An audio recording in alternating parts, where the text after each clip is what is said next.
I don't want to talk about my vulnerabilities. Like in order for me to pay for my degrees, I had to work as a domestic worker. I don't want people to know all of the trying moments of my life, but I also have to tell the story about how when you're scrubbing pots and pans and dishes, you can let your mind wander and you can think about what kind of life you want.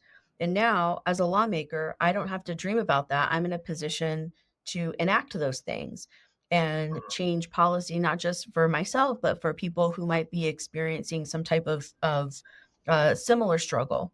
Right? You have to step outside of that image of who you think a politician is supposed to be and just be a real person. Just speak from the heart. People want to hear people that they can connect with. And when you try to show up as too polished, it doesn't resonate with people.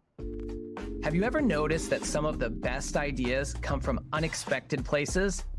Your next breakthrough may come from a leader facing similar challenges, but in a completely different sector. Welcome to Chief Influencer. I'm your host, Anthony Shop. Join us as we explore how today's successful leaders inspire, influence, and connect with others. Chief Influencer is a production of Social Driver and the Communications Board, who have teamed up to spotlight how great leaders and communicators are making their impact in the world. This episode is brought to you by the George Washington University's College of Professional Studies. With in-person and online programs ranging from master's degrees in public relations strategy to certificate programs in digital communications, GW offers more than just the credentials to help working professionals get ahead. It prepares them to be leaders in their field. As a proud GW graduate myself, I can attest that faculty members combine academic rigor with real-world lessons that can't always be found in textbooks. Check out cps.gwu.edu for more information. Today, we have a really special episode because we are featuring Lesley Lopez, who is with our partner, the George Washington University College of Professional Studies.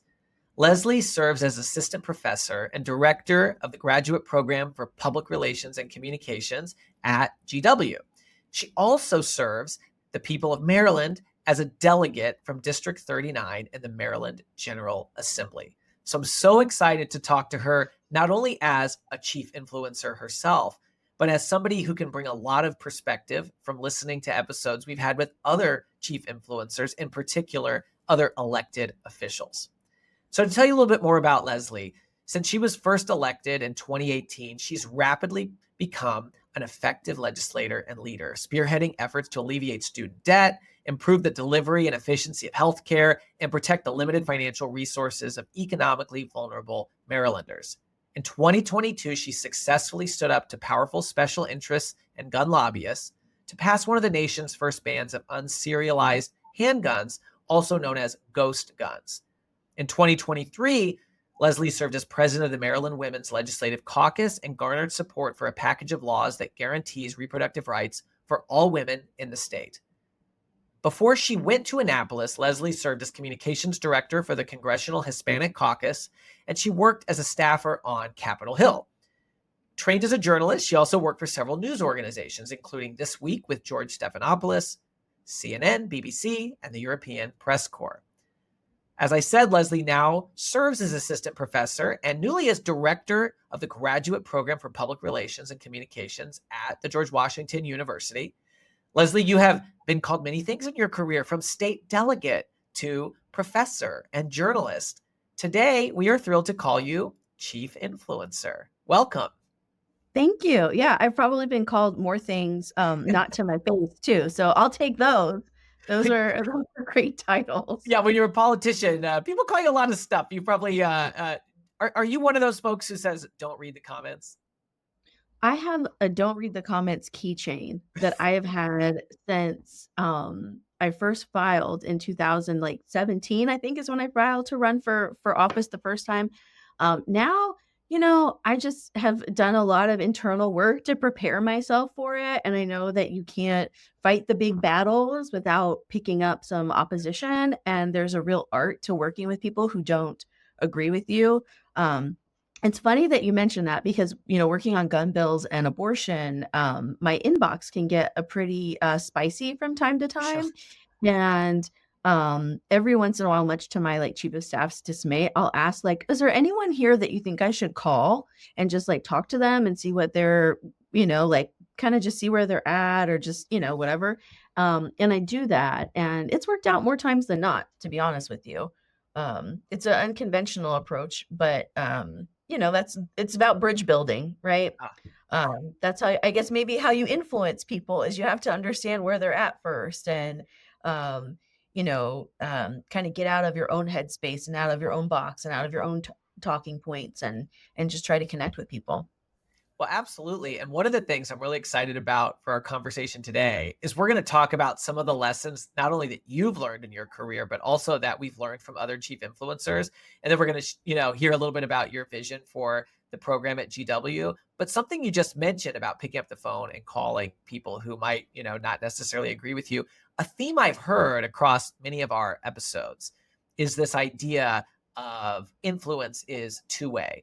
And if you want to Most influence someone else, you have to allow them to influence you by doing that, reaching out and calling and listening. And I wonder if you could say, your career is so interesting because you worked on Capitol Hill and then you worked for the Congressional Hispanic Caucus. So you were a staffer working with elected officials. And then you decided to take the leap and run for office. And so I bet that there were a lot of things you learned as an observer and as somebody who was working with these folks that you brought to the table that others maybe wouldn't have had the opportunity to do. And then at the same time, there were probably some surprises when you got there, things that you've learned along the way. So I wonder if you could just talk a little bit about that and maybe starting off around this idea of two-way influence and what you've learned, but also would just love to hear Yeah. some of the other lessons you've learned as an elected official. And again, having that unique perspective of having worked for officials before running yourself. Sure. So one of the things that I learned by being a caucus staffer and working essentially for 27 members of Congress is that they each have their own style and their own passions and their own strengths and their own challenges within their districts that they have to rise above, right? Or work through. And so for me, that was so beneficial because I didn't have this one mindset of like, this is what an elected official looks like. Because I had just seen so many of them work and so many of them figure out how to lean into their own personal style. And so when I decided to run, a lot of it was just like working through the imposter syndrome of feeling like, oh, I've been a staffer, like I've been the person behind the scenes doing the work. Why don't I feel more confident in myself to take that leap? And so I kind of had to work all through that. And once I decided to do it, I had a little bit of comfort and confidence of knowing that like I just have to figure out my style of doing this. Like, what's going to be my way? What are the issues that I'm going to work on? I mean, that's an easy one because there's the things that you're passionate about and the things that connect with your community. But like, what was going to be my style? And so I early on had to work through how to be the best communicator I can. And to be frank, it's the thing that I struggle with the most in my elected life because it's hard to delegate and to do all the things at once. And so admittedly, I'm still 100% working through that. But having worked on Capitol Hill, you just get exposed to so many different personalities and mannerisms and styles and constituent groups that people have to serve. And so it just helped me come up with my own style and my own approach. When you talk about like the two-way form of being an influencer, the thing that I don't think people talk about enough is like when you're a state legislator, you're one of a huge legislative body, right? When we're campaigning, we sell the story about how we're one in a million. But once you get elected, you're one of 141 in Annapolis. And so there's a certain collaborative nature of our work, and you have to figure out how to lead from being part of the pack, how to support the ideas of your other lawmakers, how to support communities outside of your own immediate jurisdiction. And it just takes a little bit to figure out what your style is there too. But all of these worlds blend together, right? Like the work that I do as a political communications professor has total influence on what I do as a lawmaker and vice versa. There's no line of demarcation there. It's all of my brain working at once in both of those spaces.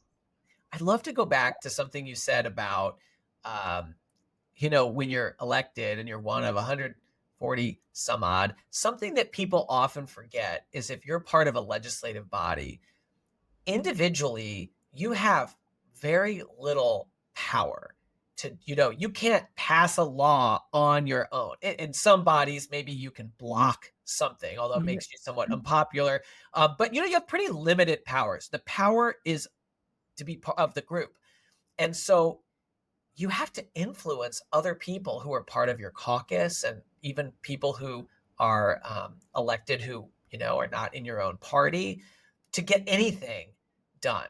I wonder if you could Mhm. talk a little bit about what you've learned through that experience on your own, but also maybe what you've observed from others that you've seen across your career when you were a staffer working alongside other delegates about the power of influencing one's peers. Yeah, absolutely. Well, to quote Nancy Pelosi, or to paraphrase Nancy Pelosi, you have to learn how to throw a punch and take a punch, right? But, she was Speaker of the House. It's a much different position, in terms of, like, power and authority than it is being a rank and file member. As a rank and file person, it's all about coalition building. And so you have to figure out how the work that you are doing will positively impact other communities outside of your district, right? Or other sectors outside of your district. And so, to my earlier point about picking up the phone and calling people who disagree with you, it can be kind of the same type of thing when it comes to talking to your peers in the General Assembly, right? It come it's a better piece of legislation if you've done all the work to talk to all the different stakeholders and bring everyone together, right? There's a common expression that like any good bill takes 3 years and it's going to piss everyone off a little bit and make people a little bit happy. And so that's like the framework. It's always going to take a little bit to get everybody engaged and involved. And not everyone is going to get what they want. You don't want to create like winners and losers in that way, in terms of like political coalition building. You just want to make sure that everyone feels like they're being respected and heard and included. Yeah. That's really difficult in a really partisan environment that we're in. Like, I don't mean to paint a rosy picture and say that like it's just like, holding hands and skipping through a meadow every day. Like, it really takes a lot of work. And you have to figure out what your personal style is for fighting with respect, Yeah. right? Like a lot of it is fighting and finding consensus, um, but not compromising. And so there's a little bit of a difference there. But you got to, like on my big ghost gun bill, we had to get support of one of the NRA backed senators. And that was tough, but I had to listen to his amendments and what he had to offer. And in the end, it became a stronger bill, and we were able to get Republican support on a gun bill, which is not something that happens except for, every 30 years or something. Yeah. Sounds like a difficult task to get somebody who is backed by the NRA to support a bill like that. And Yeah, talk a little not bit more fun. about that. Was authenticity part of the, formula to make that happen? Yeah, I think, you have to approach this work as a real person, right? Like, I know people see political folks in kind of a two-dimensional lens sometimes, and it's not really about the candidate. It's about how people feel about the candidate or how people feel about their elected officials. Do people feel heard? Do they feel respected? Do they feel like you are approachable if they come up to you in the grocery store with their problem, and that you're competent enough to act on it, right? They just need to have that connection there with you. And so it does take work. You have to do that with your peers as well. They have to know that you're not going to throw them under the bus or say disparaging remarks if you're in the middle of a negotiation. Like, it just I guess like any workplace, how can you work with people in your office if you're going to be bad mouthing them or something? Exactly. Wait till it's over, I guess, is what I'm trying to say. Are you okay if we kind of talk about some of the other guests that we've featured on Chief Yeah, Influencer? And absolutely. I wanted to talk specifically about some of the elected officials. And along what you're saying there, we spoke with Danica Rome when she was a state representative in Virginia. She since has been elected to the state Senate. And one of the things that she talked about was candidate or other officials she was on the opposite side of the spectrum from, and she disagreed with. She would go visit their districts and Mhm. make a point of making that connection, um, as a way to find common ground and to try to get them on board with some transportation bills and things that she was doing. And I wonder if you could just sort of share if there's, I don't know if you have anything to say about that or other things that we heard from Danica Rome in her interview, but I thought there were some interesting nuggets that sort of connected with some of the advice that you've been giving us today. Yeah, well, first let me say I have been a Danica Rome fan since 2017 when I was working for Run for Something, and she was one of our first candidates in her Virginia delegate race. And so I got to get to know her story, get to know her a little bit then, and then she has connections to my district because she used to be a journalist in this area, and so she knows my district well. Whenever I host blood drives, I invite her to come because she is a little known fact about Danica. She's an avid blood donor. Oh, cool. Yeah. Fun facts about your elected officials. And so I absolutely think the world of her. And when I listened to your podcast with her, it reminded me of all those things that I love and respect about her. One of the things that she said that I always keep in mind is that, like, in order to be an influencer, you have to be influenced first, right? So talking to your constituents, making sure that you are as connected as you can with their lived experiences, and also, honoring your own lived experiences. I'm a mom of two little kids and two boys that are under 5. And so when I hear people talk about childcare in a way that is disconnected with reality, then I have to know that, like, it is now my time to step up and be the advocate for the hundreds of thousands of people in my state that are experiencing the same thing that I am, right? I had a baby 2 weeks before session began, a couple of years ago, and it was right about the time we started to work on a package of abortion bills, and I had to sit there and listen to people talk about, you know, the whole, like, medical side of pregnancy, who had never been into an OBGYN's office. And so, you have to honor your lived experiences and be like, actually, that's really not how any of that works. Thank you for participating. But, like, if you're gonna try to, change policy that's gonna have such an impact on people's lives, you have to do your homework, right? And so sometimes, you got to come in with some elbows. It's like I said, it's not all just like skipping down the field of wildflowers. But in order to have those arguments and put your best foot forward, you have to be open to talking to folks, and listening to your own experiences as well. Yeah. Danica Rome has certainly been known for somebody who has a good ground game and knocks on all the doors. And, in her memoir, she, talked about at one point, I think it was that, she didn't have transportation for a period of time for, car broke down or something. And so she was walking miles and miles to make sure that Mhm. she, you know, got to knock on all those doors. And I think that's part of it is, doing the right outreach and getting in front of people. The other thing, though, that she said that I thought was really interesting was the importance of owning your own story, back to what you were talking about Mhm. around authenticity. And, she'd been in a heavy metal band, and there had been, Facebook pictures of her, drinking and, things that her opponent was maybe trying to use against her. And she just, like, came out, talked about it, Owned it. and Yeah. said, I'm going to own the story before somebody else gets to frame it. Mhm. And anything that somebody can say bad about me, I'm just going to own it and say, yeah, I partied. And, that's, yeah, but this is what I'm focused on now. Yeah. And do you think that's important when you're, especially in today's, age of social media, where there's all these photos floating around out there of Mhm. everybody, of just sort of owning your story? Is that like part of the key to authenticity for somebody who wants to be in the public sphere today?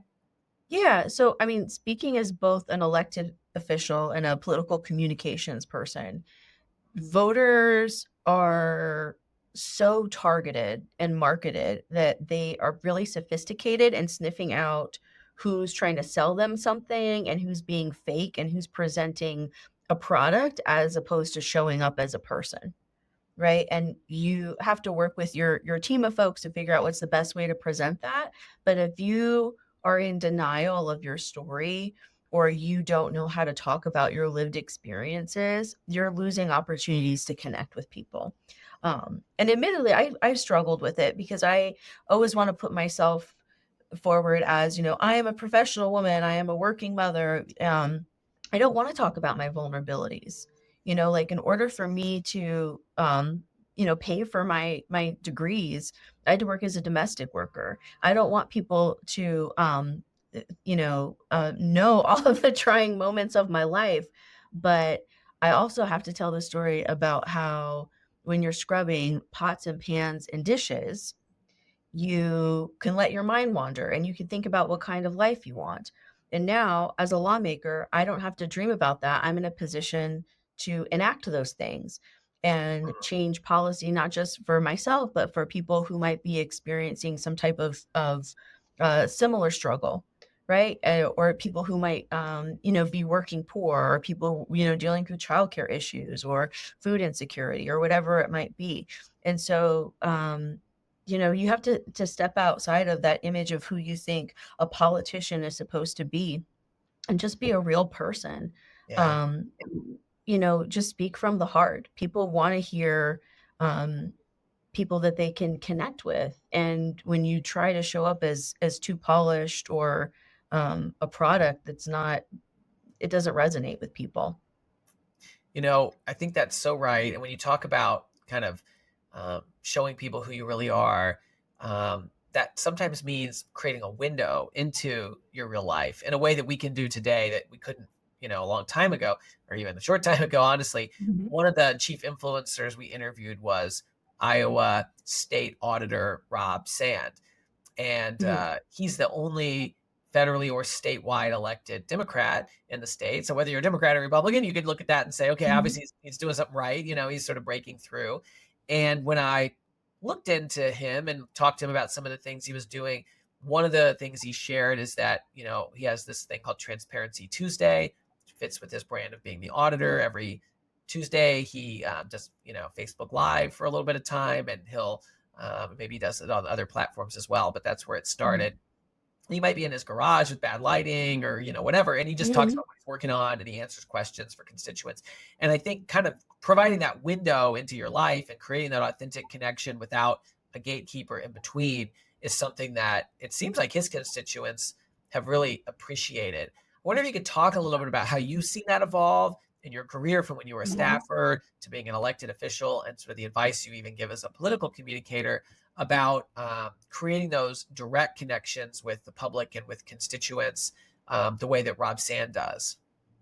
Yeah, I think Transparency Tuesdays is like just a fun idea anyway, because as auditor, I'm assuming he has to educate people about what he actually does. In Maryland, we have a comptroller, and it's the same kind of thing. Brooke Lehrman, she's the first woman to win independent statewide office, and she had to explain like this is actually what a comptroller is. Like this is how you pronounce it. Like, I mean, it's and that's a real thing, right? Even as an elected official, I was like, okay, does this is under the jurisdiction of the comptroller? Is this the treasurer? Like, you have there's always that little element of it. Um, I think nowadays with social media, there's an expectation that people are going to be real and unvarnished, right? And so there's some grace shown if it feels like people are showing up as their real self, right? You also don't have to be as polished in your production and everything like that because people expect it to be real, right? It's almost if it's too polished, too slickly edited, then people don't trust it. And it's instinctive now. And so I think, with TikTok and these very short videos, that are of, varying different production quality, we're going to keep seeing more of that, right? Also, there's just a big push with like corporate social impact communications to take movements and include them into things. And so, like there's always pushback with like Starbucks during Pride Month. If it feels inauthentic and it feels like it's a performative thing, then people are sensitive to that, and it will backfire on you. Absolutely.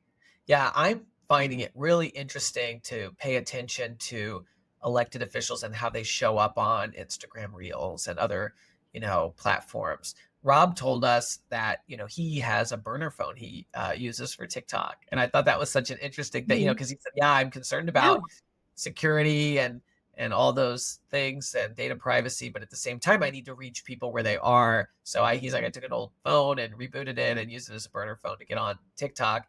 I've Yeah. noticed Governor Gretchen Whitmer, Governor Josh Shapiro, both creating content that is really fun and engaging and kind of shows the more human side of them Mhm. on Instagram Reels in particular. So it's become this sort of new, you talk about being unvarnished, and it doesn't mean it's always easy, right? To do something that's sort of Yeah. fun and connects with people. And that's becoming a new requirement for public officials to break through. They can't just be good at going on cable news. They kind of have to be good, and obviously working with their teams to do this, to create content that works with the different Mhm. platforms that people are spending time on today, right?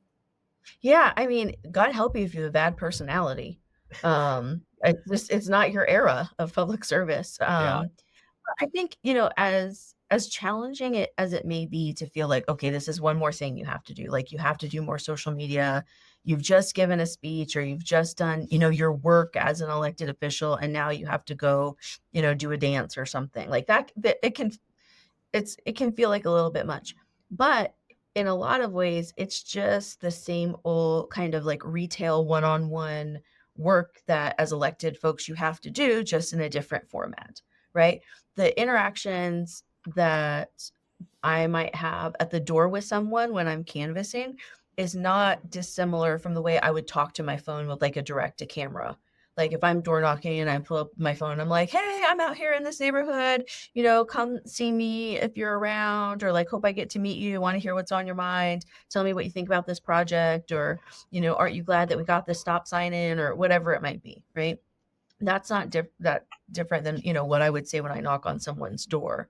And so, it's just like every type of new technology, people have a little bit of resistance until it becomes comfortable and people become confident in it. Yeah. And then the next thing comes around and it shakes everybody up, right? And so, but I hear you on the data privacy thing.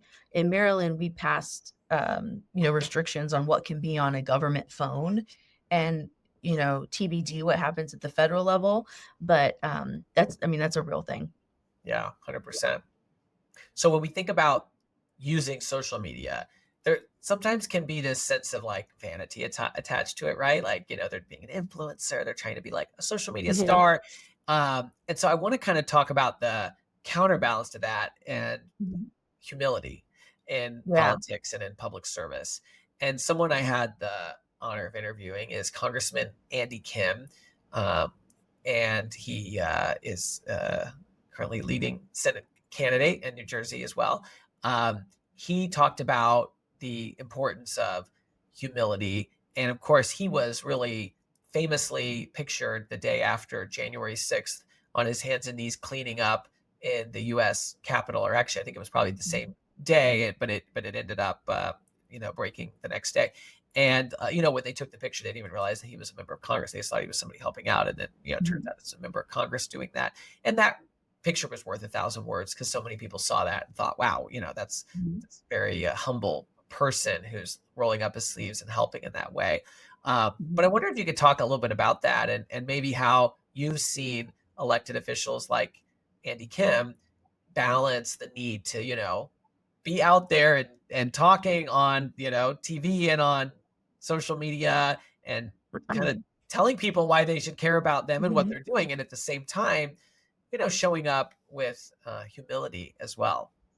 Yeah, well, Andy Kim is impressive for, all the reasons that you mentioned, and I was taken by one of the things that he said in your podcast where he talked about being a parent, and he was like, "This is a part of who I am. This shapes, how I show up in my job as an elected official, so, like, I'm not gonna shy away from that or hide that." And I think, um, you know, we're living in a world where fatherhood is a lot more hands-on than it used to be, and so by him showing up and being humble and, not putting on airs, it's it's an authentic thing for him, but it's also good strategically because he's connecting with the way people are living their lives now.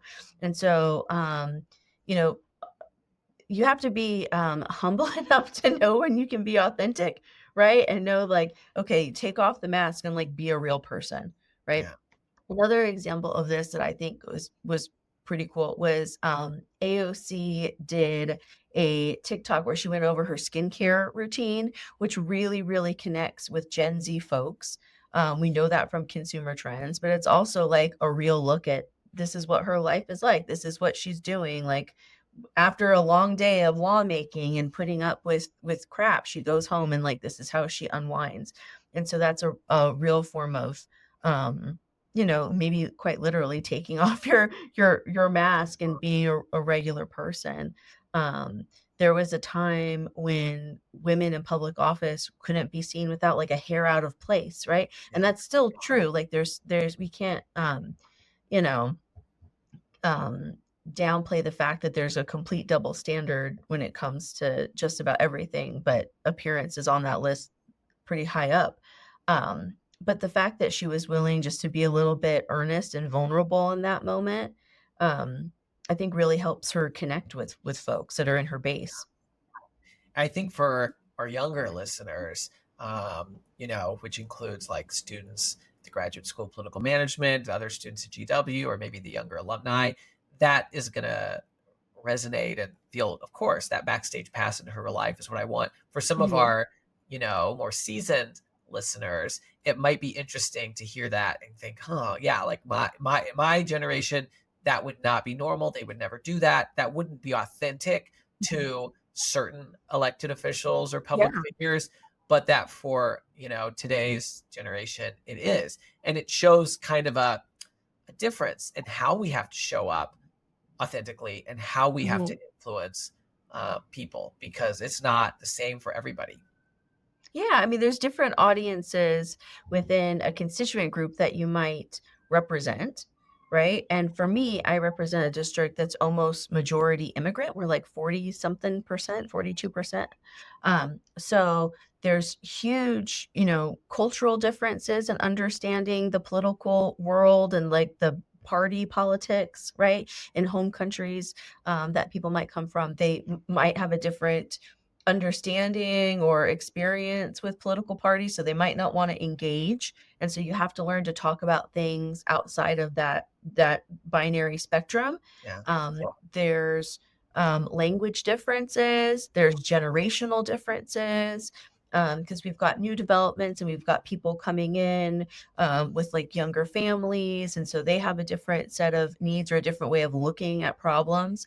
And so you do have to be ambidextrous in that way and be able to talk to all of those folks in a way that they can connect to, but it's essentially the same message, right? It's just, you're saying the same thing. It's the same values. You just have to figure out how to connect with folks in the way that they see those values showing up. Absolutely. So we've heard so much, from you, tying together your early career as a staffer working with elected officials to becoming an elected official yourself. And then now you're not only teaching students, graduate students who care about this, but you're also directing the program at GW, where you're creating courses and hiring faculty so that you can bring the best lessons out.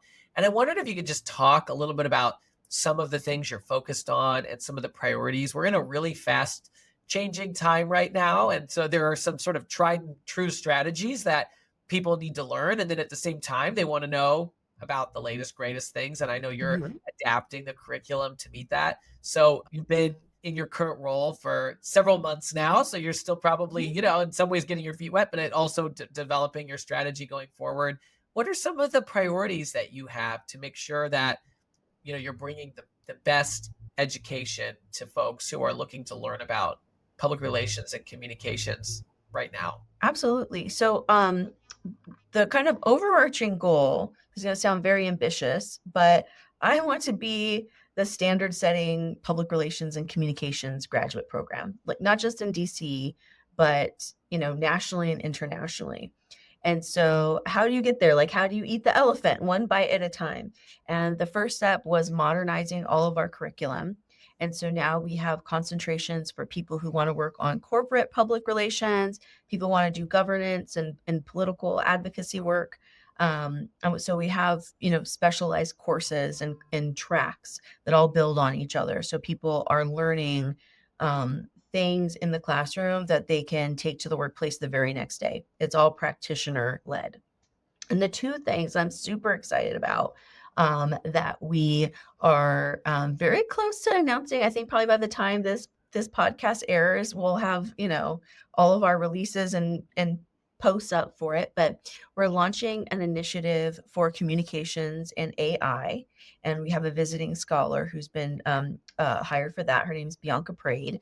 And she's literally writing the textbook on this emerging issue. We just had a thought leadership breakfast with the Washington Business Journal where we took, PR execs from the tech space and just people who work with these type of technologies. And so there's a piece that's coming out about that I think is really, really exciting, that I think people want to be engaged with. And then we'll have a big conference coming up where we'll bring folks together. I'm still in the process of figuring out all of the pieces of that conference. And so if your listeners have ideas for things that we should be doing, like things that we're kind of rattling around is like partnering with the engineering program to have a hackathon and to come up with different apps that can help support work or help with address some of the ethical issues that are out there with AI and communications, in addition to just trends and impacts and making sure we don't all get replaced. And then the other thing that I'm super excited about is launching an initiative for communications for social impact. And my partner in that, who's a visiting scholar, is Shannon Watts, who is the founder of Moms Demand Action, among other honorifics like being Time's 100 Most Influential People of the Year and Glamour Magazine's Woman of the Year. She's someone who I met through my work on gun violence prevention, and she's a former communications executive, so she understands just how important the comms element of this work is. And so working with her to build out a course that will be offered this springtime that I'm very excited about. And if you have any GW alums in your listenership, is that the right word? Audience, I guess, is the most general one. Any listeners who are GW alums, you can audit this class and just sit in and participate and just see the excitement of everything. So I can audit this class. You can sit in, yes. I'm a GW alum. Oh, that is so cool. I kind of forgot about that benefit. Yes, and we're going, starting off with like understanding theory of like Marshall Gans, story of us, story of now. That's the communications organizing element behind Obama's 2008 campaign election success, right? So we're taking that and then we're doing a bunch of case studies, like the success of all the LGBTQ movements in terms of like repeal of Don't Ask, Don't Tell, marriage equality, really understanding like coalition building and how to come up with messages and testing messages and building campaign infrastructure. And then ultimately students will work on choice or immigration reform from a corporate lens or advocacy or governance. So that's really fun. And then next fall, we're working on creating a symposium event. And again, the details of that are still shaping because I think a lot will depend on where our country goes in the next 6 months, like what social impact looks like. But, the program is really reflective of what's going on in the industry and within the, private sector and public sector, because obviously we're in DC, so we gotta, keep our head on a swivel. Yeah. Well, communications for social change, for social impact. I mean, it's not just nonprofits, it's not just government. Corporations are increasingly getting involved, whether it's, through their corporate social responsibility or their foundations. And so I think that is an incredible focus that you're bringing to the program to meet a great need. And, I wonder if you could just describe for somebody listening that might be thinking like, hey, I'm a professional in communications and what are the opportunities at GW for me? They could do a master's degree in public relations. Do folks ever just, first, how long does that take? And then do people ever just, take a class or do something that's not the full master's? Yeah, absolutely. So if you go for the full master's, it takes about 18 months and it's 30 credits, but we also have certificates. So there's like the digital certificate, there's global public relations, that type of thing. There's also, I mean, if you want to take a class, that's totally possible too. The best way to kind of get connected with those opportunities is to email me or go to our website. We're a part of the GSPM school under College of Professional Studies. Go to the website and then you'll be able to see the full menu of different degree offerings and certificate offerings. But Yeah. in the meantime, yeah, feel free to shoot me an email and let me know what you're interested in. Similarly, if there's people that you might want to hire from our program, if you're looking for interns, we've got folks looking for opportunities, and we have an extensive alumni network. We've got people just about everywhere. So it's in addition to the courses, just having a network of alums who have it ingrained in our culture that we're there to help other people in the program is a pretty big benefit. Yeah, it's an awesome alumni network. I got my degree from the business school at GW, but I took a course from the Graduate School of Political Management focused on crisis comms. And, it's a great community. And one of the things I just love that you hit on is that you're bringing in practitioners that are doing this every day to complement your academic focused faculty so that you can really Mhm. get, that theory, but you can also get that practice from some really incredible leaders like the ones that you mentioned that you're bringing in next year. And so it's pretty cool. And then of course somebody can do a full 18-month master's degree, but they also can do a shorter certificate program if they want to, get some continuing education, but not necessarily do the full master's. But they can start that, and then they can, add more courses and then get the master's. So Mhm. there's a lot of flexibility there. And I think just with how people learn and work, how it's changing so much, that sort of approach and that flexibility, I just hear from a lot of people that that's what they're looking for when they're going for higher education. So I love hearing that you Yeah. offer that. And we'll share the link to the Mhm. website in the show notes for the Master's in PR at the Graduate School of Political Management, which is part of the College of Professional Studies at the George Washington University. Yeah, I mean, it's intended to be um, something that every day you show up and you're connecting with students who are going to be your lifelong network, and intended to be as useful as possible in the short term and long term, Yeah, right? So there's foundational skills, but we're also offering a class for videography for TikTok or social content. So that's great. yeah, you show up to work and show off some new skills and hopefully get a promotion or have the ability to work on projects that you're interested in and have a fulfilling life as a change maker. That is awesome. I know people are definitely looking for those hands-on skills. They need short form video, they need vertical video, and it's awesome you're providing expert advice and expert, even in credential to be able to learn how to do that stuff. Yeah, it's really exciting. I feel like I just have inherited so many blessings, and my challenge is figuring out how to order all of them Yeah. and present them so people can kind of digest all of it too. But yeah, it's just a really exciting time for the program, and just thankful for the opportunity to come on and talk about it. Well, we have loved our partnership since we launched Chief Influencer a year and a half ago with the George Washington University College of Professional Studies. It's been an incredible journey, all of the amazing people we've been able to feature, and how great it is that you're now part of the team leading this program and that we can have you on board. And, it's just shows kind of how today's landscape is so unique. You've been a staffer, elected official, you're a delegate, um, professor, where you're teaching, folks directly yourself, director now, who's enlivening the curriculum, making it fit the needs of folks, bringing in these other leaders. So really awesome to be part of your universe at GW, and we're really excited to continue the partnership and hopefully introduce some folks who might be listeners of ours to you, and vice versa. Get some of the experts that you're bringing to the table who we know we're going to be featuring as chief influencers in the coming months. Yeah, absolutely. I mean, my network is your network. So whatever I can do to help connect people is my passion. Awesome. Well, Lesley Lopez, thank you so much for being with us today.